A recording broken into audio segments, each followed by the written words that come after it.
السلام علیکم ناظرین، پروگرام ویژن بائی راجہ عاطف ذوالفقار کے ساتھ آپ کی خدمت میں حاضر۔ ناظرین، عمران خان صاحب اقتدار کے کھیل سے ہو گئے ہیں آؤٹ، ہاتھ پاؤں وہ مارنے کی کوشش کر رہے ہیں۔ ان کے پاس ابھی کون کون سے کارڈز باقی ہیں، کیا وہ ان کارڈز کا مؤثر استعمال کر پائیں گے یا نہیں کر پائیں گے، اس وقت وہ کیا کر رہے ہیں، ان کی پوزیشن کیا ہے، اس پہ بات کریں گے۔ اور پھر بات کریں گے جو موجودہ حکومت کے اقدامات ہیں معاشی حوالے سے، ان کے کیا نتائج نکلیں گے اور یہ حکومت کتنی ایک مضبوط ہے۔ ان تمام موضوعات پہ بات کو آگے بڑھانے سے پہلے آپ سے گزارش ہے کہ اگر ابھی تک آپ نے ہمارا چینل سبسکرائب نہیں کیا تو پلیز کر لیجئے، ساتھ ہی بیل آئیکن پہ دبا دیجئے تاکہ جو ہی ہمارا کوئی نیا پروگرام اپلوڈ ہوتا ہے تو اس کا نوٹیفیکیشن فوری طور پر آپ کو موصول ہو سکے۔ پروگرام کا باقاعدہ آغاز کرتے ہیں ناظرین۔ آج پھر عمران خان صاحب نے ایک پریس کانفرنس کی۔ آپ کو پتہ ہے عمران خان صاحب ہمارے وہ میڈیا کے بغیر تو رہ نہیں سکتے نا۔ وہ جب وزیر اعظم تھے تب بھی روزانہ تقریر کر دیتے تھے اور قوم سے خطاب بھی وہ اکثر کرتے رہتے تھے، اور جب اس سے پہلے نہیں تھے تب بھی ان کی یہی روٹین تھی۔ اب وہ اقتدار سے نکل گئے ہیں، بلکہ وہ جسے کہتے ہیں اپنا گھر بھی چھوڑ کے نکلے ہوئے بنی گالہ سے، اور پشاور میں ہی مقیم ہے۔ اور وہ کیوں مقیم ہے وہ ہمیں اور آپ کو سب کو پتہ ہے کہ وہاں پر ان کی حکومت اور اپنے آپ کو وہ سیف محسوس کرتے ہیں۔ ان کو لگتا ہے کہ یہاں پر پہنچتے ہی ان کو گرفتار کر لیا جائے گا۔ انہوں نے ڈیرے لگائے ہوئے اسلام آباد۔ کل کی جو ان کی پریس کانفرنس تھی وہ اس میں جو ہم نے آپ سے ذکر کیا تھا، ان کی باڈی لینگویج ایسی تھی کہ صاف نظر آتا کہ وہ جیسے کسی ہارے ہوئے شخص کی باڈی لینگویج ہوتی ہے۔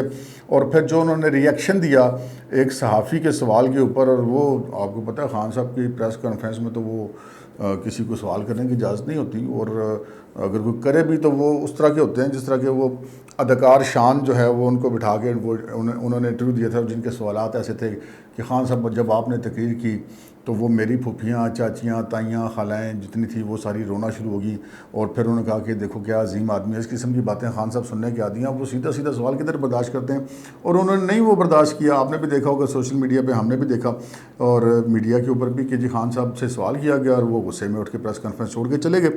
اچھا، آج پھر جو ہے وہ اس معاملے کو انہوں نے بڑا یقینی بنایا تھا، کیونکہ کل بھی وہ محمود خان وغیرہ جو وزیر اعلیٰ کے پی کے، ان کی بڑی سختی آئی تھی کہ بھئی اصلی والا صحافی بیچ میں کدھر سے آ گیا، ہماری مرضی والے کیوں نہیں تھے، اور اپنی مرضی والے تھے لیکن ان کو بیچ میں ایک ادبی غیر جانبدار صحافی آ جائے۔ تو خان صاحب اس وقت اس پوزیشن میں تو ہے نہیں کہ کسی غیر جانبدار صحافی کی بات کو سن سکیں۔ تو وہ آج کا پھر پتہ چلا کہ جو پریس کانفرنس تھی اس میں اس چیز کے حوالے سے بڑا خیال رکھا گیا تھا اور بڑی احتیاط برتی گئی تھی کہ کوئی مبینہ فسادی قسم کا صحافی بیچ میں نہ آئے، اور خان صاحب جو ہے وہ اپنے پرسکون سے وہ جو خطاب نما پریس کانفرنس ہے وہ کر سکے، اور وہی انہوں نے کیا۔ آج کی جو ان کی پریس کانفرنس تھی وہ ان کے پاس اب اور تو کچھ دکھانے کے لیے ہے نہیں۔ آج آ کے وہ جو ڈاکٹر یاسمین راشد کا جو لاہور میں ہوا تھا، ان کی گاڑی کے شیشے جو مبینہ طور پہ پولیس نے توڑے تھے، تو وہی ان کو وہی ان کے پاس تھا کارڈ کھیلنے کے لیے، تو وہ ان کو ان ساتھ بٹھا کے انہوں نے پریس کانفرنس کی۔ جو انہوں نے پریس کانفرنس کی، جو انہوں نے اہم جو اس کے چند نکات تھے ہم ان پر بات کر لیتے ہیں، اور پھر ساتھ یہ بھی بات کر لیتے ہیں کہ وہ جو بات کر رہے ہیں وہ کتنے درست ہے۔ خان صاحب نے جو پریس کانفرنس کی، انہوں نے ایک تو یہ کہا کہ جناب میں جلد دوبارہ اسلام آباد کا مارچ کروں گا۔ اب جلد دوبارہ اسلام آباد کا مارچ کرنے کی بات یہ ہے کہ سچویشن اب جیسی بھی بنتی ہے وہ دوبارہ اتنی جلدی کیسے کریں گے۔ بہرحال انہوں نے یہی کہا کہ جی میں وہ 6 دن جب پورے ہوں گے تو میں کروں گا، اور پھر انہوں نے کہا کہ جی میں جان بھی قربان کر دوں گا لیکن ان حکمرانوں کو قبول نہیں کروں گا جنہوں نے آتے ہی ملک کا بیڑا غرق کر دیا۔ پھر انہوں نے یہ بھی کہا کہ جناب میں سپریم کورٹ میں پٹیشن ڈالوں گا اور پرامن احتجاج ہمارا حق ہے، اور امید ہے کہ سپریم کورٹ ہمیں حق دے گی، اور یہ میں نے کبھی انتشار کی سیاست نہیں کی، اور عدالت سے کلیئرنس اس حوالے سے لی جائے گی۔ پھر انہوں نے یہ بھی کہا کہ آئی G D I G operations اور یہ پولیس کے جو افسران ہیں جنہوں نے اس لانگ مارچ کو روکنے میں پولیس نے جو بھی لاٹھی چارج یا آنسو گیس کیا ان کے خلاف بھی ہم کارروائی کریں گے۔ اور پھر انہوں نے ایک دفعہ پھر پاکستانی اداروں کو پکارا اور کہا کہ جناب کیا یہ ملک کا خیال رکھنے کا ٹھیکہ صرف ہمارا ہے، اور کیا ادارے ملک کی تباہی دیکھتے رہیں گے اور تماشا دیکھ رہے ہیں جو ادارے۔ انہوں نے وہ پھر اداروں کو جسے کہتے ہیں نا کہ تانے بھی دیے ساتھ، اور پھر انہوں نے کہا کہ اب ہم جب دوبارہ آئیں گے تو وہاں بیٹھنے کی تیاری کر کے آئیں گے۔ پھر انہوں نے رینجرز پر بھی الزام عائد کیا کہ جی رینجرز نے بھی ہم پر شیلنگ کی ہے، اور پھر انہوں نے اس چیز کا رونا بھی رویا کہ جی اب یہ اپنا چیئرمین نیب لگانے لگے ہیں۔ پھر ساتھ ہی وہ پینترا بدلا کیا، انہوں نے کہا جی ہم ہر طرح کے مذاکرات کے لیے تیار ہیں، اور پھر انہوں نے پاکستان کے جوڈیشل سسٹم کے اوپر الزام لگایا کہ شریف خاندان کو یہ ہمیشہ بچاتے رہیں، اور پھر یہ کہا کہ چونکہ حکومت لائی گئی ہے اس لیے یہ الیکشن کرانے سے ڈر رہے ہیں۔ اچھا، پہلے ذرا میں بتا دوں کہ ان کچھ چیزوں کے جوابات ان کو جو مریم اورنگزیب ہیں وزیر اطلاعات و نشریات، انہوں نے کچھ دیے ہیں۔ انہوں نے بھی ایک پریس کانفرنس کی اور انہوں نے کہا کہ جناب 2014 میں آپ نے پی ٹی وی پر حملہ کیا، آپ نے قبریں کھودیں، آپ نے ایس ایس پی کو تشدد کا نشانہ بنایا، اور یعنی کہ جو انہوں نے بات کی نا کہ میں نے کبھی انتشار کی سیاست نہیں، تو اس کے جواب میں انہوں نے کہا، پھر انہوں نے یہ پوچھا کہ اگر آپ کا یہ مارچ پرامن تھا تو پھر یہ پولیس کانسٹیبل کو کس نے شہید کیا، یہ جو اسلحہ سارا برآمد ہوا یہ کس لیے اکٹھا کیا گیا تھا؟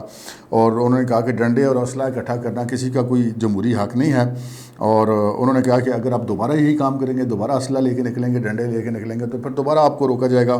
اور انہوں نے کہا کہ یہ اب سپریم کورٹ کو دھمکیاں دے رہے ہیں۔ پھر انہوں نے یہ کہا کہ اگر رات کو عدالت کھلی تھی وہ آئین پاکستان کو بچانے کے لیے کھلی تھی، اور کہا کہ اگر آپ 100 سال بھی تیاری کر کے آئیں گے تو پھر بھی آپ نہیں آ سکیں گے، اس لیے کہ عوام آپ کے ساتھ نہیں ہے۔ اور پھر انہوں نے کہا کہ یہ ایک عمران خان صاحب کو انہوں نے ایک جھوٹا شخص قرار دیا، اور انہوں نے کہا کہ جی یہ آئین پاکستان، عدالت اور پارلیمان پر حملہ آور ہے۔ پھر انہوں نے کہا کہ جناب آج یہ مذاکرات کی بھیک مانگ رہے ہیں، جب ماضی میں ہم ان سے کہتے تھے کہ مذاکرات کریں پاکستان کی بہتری کے لیے تو اس وقت یہ کہتے تھے کہ NRO نہیں دوں گا، اور انہوں نے کہا کہ لکھ لیں کہ یہ الیکشن اگست 2023 میں ہوگا، آپ کی ڈکٹیشن پر الیکشن نہیں ہوں گی۔ یہ تو ہو گئی نا ان دونوں فریقوں کی بات۔ اس کے بعد ہم آتے ہیں اپنی بات پہ، جو کہ ہم نے عرض کی تھی کہ خان صاحب کے پاس کارڈز کون کون سے باقی ہیں۔ ذرا کچھ کارڈز کا ذکر کر لیتے۔ ایک تو ان کا ہے وہ مذہب کا کارڈ، وہ آپ نے سنا ہوگا، وہ قاسم سوری صاحب نے بھی اس مارچ کے دوران بھی ان کو کان میں کہا کہ وہ ذرا اسلامی ٹچ دیتے، تو ساتھ ہی انہوں نے ایک وہ بات ایسی کر دی۔ تو اسلام کا جتنا بے دردی سے انہوں نے اپنی سیاست کے لیے استعمال کیا، انہوں نے اپنے آپ کو حق اور باقی سب کو باطل قرار دیا۔ اپنے جو فالورز ہیں ان کو جو ہے وہ اس قسم کے مارچز کو انہوں نے جہاد قرار دیا۔ انہوں نے قرآنی آیات امر بالمعروف کو اپنی سیاست کے لیے استعمال کیا، انہوں نے ریاست مدینہ کا لفظ اپنی سیاست کے لیے استعمال کیا۔ انہوں نے بہرحال وہ اسلامی جو معاملات ہیں اس پہ ہم نہیں پڑھنا چاہتے، لیکن خان صاحب نے بہرحال ہر چیز کا استعمال کیا۔ تو مذہب کا کارڈ تو یہ مسلسل استعمال کرتے رہے ہیں اور کر رہے ہیں، اور جو ان کو فائدہ نقصان ہونا تھا وہ ہو چکا ہے۔ تو اس کارڈ میں آپ کو نئی بات خان صاحب کے پاس نہیں رہی۔ پھر دوسری بات جو آگئی وہ یاسمین راشد والا کارڈ کی۔ یاسمین راشد کو انہوں نے ساتھ بٹھا کے آج کی جو ہے وہ پریس کانفرنس کی۔ یاسمین راشد کو یہ کریڈٹ بہرحال ہمیں دینا پڑے گا کہ وہ جب عمران خان صاحب کی کال پہ پنجاب میں سے جسے کہتے ہیں نا عملاً اگر دیکھا جائے تو چڑیا پر نہیں تھی مار رہی، تو وہ گھر سے نکلی اور انہوں نے گاڑی پہ جانے کی کوشش کی، اگرچہ کہ وہ جلوس وغیرہ نہیں کو لے جا سکی، صوبائی وزیر رہی ہیں وہ، لیکن بہرحال وہ نکلی اور پولیس کے ڈنڈوں سے ان کی گاڑی ٹوٹی، تو وہ ان کے ساتھ وہ ایک اپنا انہی کو ساتھ بٹھا سکتے تھے، باقی اب وہ راجہ بشارت کو یا شیخ رشید کو بٹھا کے تو کر نہیں سکتے تھے۔ تو اور تو کسی نے کیا کہ اس بزدار صاحب کہاں تھے، کسی کو کوئی پتہ نہیں، 4.25 سال وزارت اعلیٰ کے مزے لوٹتے رہے، نہ کوئی فرق ہوگی وغیرہ اس وقت یہاں پہ موجود ہیں جو خان صاحب کے ساتھ بیٹھتے آگے۔ تو آج آگے یاسمین راشد ہی بیٹھی تھی، اگرچہ کہ یاسمین راشد صاحب ابھی جب اس سے پہلے گرفتاریاں ہوتی ہیں، حماد اظہر کے گھر چھاپا مارا گیا تو یاسمین راشد کو کسی نے کچھ نہیں کہا، وہ وہاں پہ موجود تھیں، پولیس آئی، حماد اظہر نہیں ملے، واپس چلے گئی، تو انہوں نے ان کے گھر کے باہر جو ہے وہ زمین پر بیٹھ کے اور وہ اپنی سیلفی بنا کے اور وہ ان کا جی وہ کوئی مظلومیت کا تاثر دینے کی کوشش کی۔ تو بہرحال یہ کارڈ بھی اب وہ خان صاحب یوز کر چکے ہوئے ہیں۔ اچھا پھر کارڈ ہے جی ان کا سپریم کورٹ کا کارڈ۔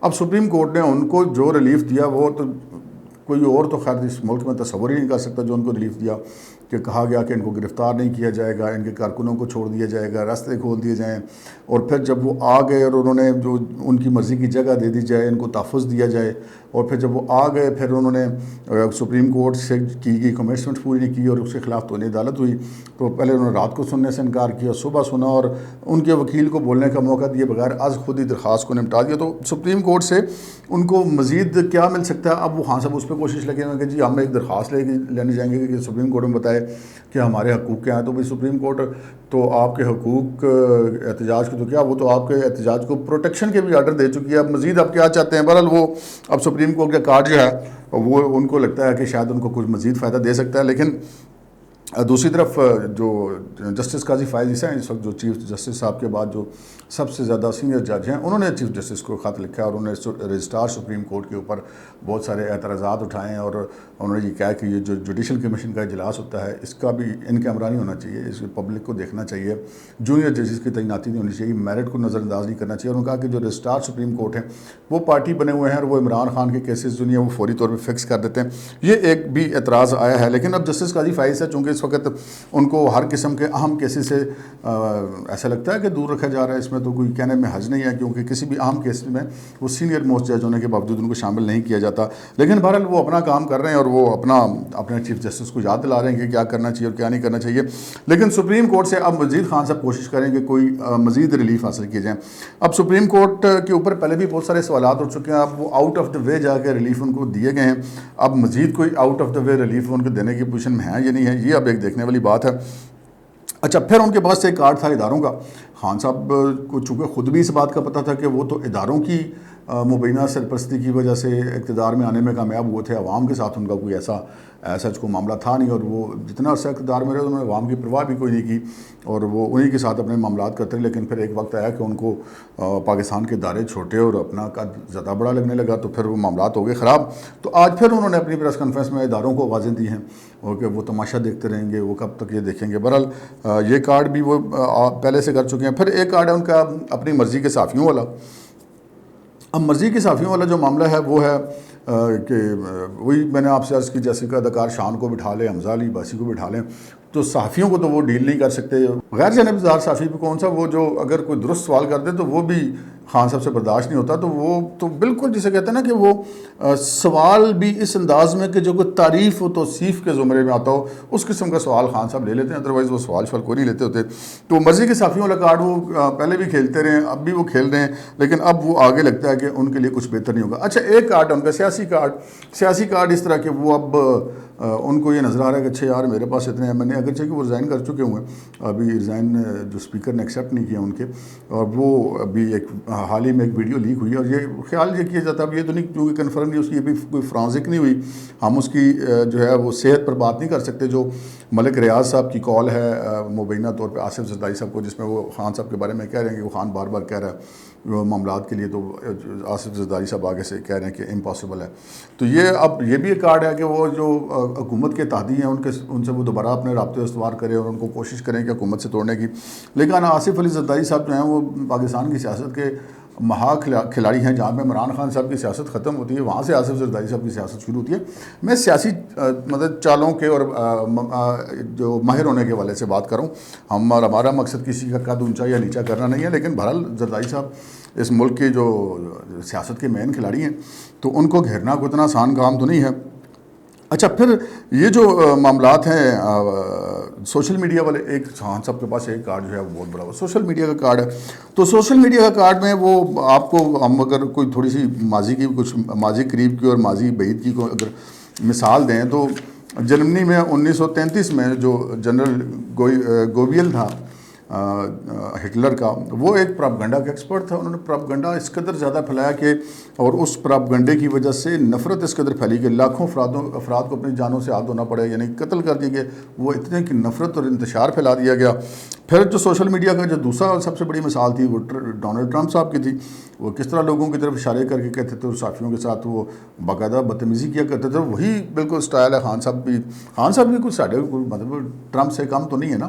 تو خان صاحب یہ جو معاملہ ہے یہ اب استعمال کر رہے ہیں. سوشل میڈیا کا جو ہے کارڈ وہ مکمل طور پہ وہ استعمال کر رہے ہیں. اور یعنی کہ اب جب کہ خود خان صاحب کہہ رہے ہیں کہ جی وہ میری تیاری نہیں تھی اور ہماری کوئی کسی سے ڈیل نہیں ہوئی, تو جو ان کا سوشل میڈیا سٹائل ہے وہ مسلسل پراپگیٹ کرے کہ نہیں خان کو گارنٹی مل گئی ہے 6 دن میں الیکشن کا اعلان ہو جائے گا, سمری چلے گی, اسمبلیاں ٹوٹ جائیں گی. تو اس قسم کی چیزوں پہ بھی اس وقت خان صاحب چلیں. تو خان صاحب اس وقت جتنے بھی کارڈز ہیں وہ بنیادی طور پہ کھیل چکے ہوئے ہیں. پھر ہم آتے ہیں موجودہ حکومت کی طرف. موجودہ حکومت اپنی بہت ساری کمزوریوں اور خامیوں کے باوجود, جس میں سب سے بڑی جو ان کی کمزوری اور خامی یہ ہے کہ ان کا جو میڈیا سیل ہے وہ اتنا طاقتور نہیں ہے. اور وہ کیلی مریم اورنگزیب کوشش کرتی رہتی ہیں, یا کچھ وزراء وغیرہ پریس کانفرنسیں کرتے رہتے ہیں, لیکن وہ اس لیول پر اپنے درست اقدام کی بھی تشہیر نہیں کر پاتے اور اپنے خلاف غلط پراپگنڈے کا توڑ بھی نہیں کر پاتے. یہ ایک فیکٹ ہے. مسلم لیگ نون کو اس پہ توجہ ضرور دینا پڑے گی. لیکن شہباز شریف صاحب نے کل قوم سے خطاب کیا. وہ بڑے عرصے بعد قوم کو کوئی ایسا خطاب ملا جس میں میرا, میں نے اور باقی سب چور ڈاکو، میں دیانتدار، باقی سب میں دیانتدار اور باقی سب کرپٹ، یہ والی باتیں نہیں سننے کو ملی، اور یہ سننے کو ملا کہ جی ہم یہ کرنے جا رہے ہیں، ہم یہ کرنے جا رہے ہیں، ہم یہ کرنے جا رہے ہیں. تو اس قسم کے اقدامات ہیں. پھر آج مفتیٰ اسماعیل صاحب نے بھی پریس کانفرنس کی اور اس میں بھی انہوں نے بات کی. تو جو کچھ 38 ارب روپے کا پیکج لوگوں کے لیے دیا ہے.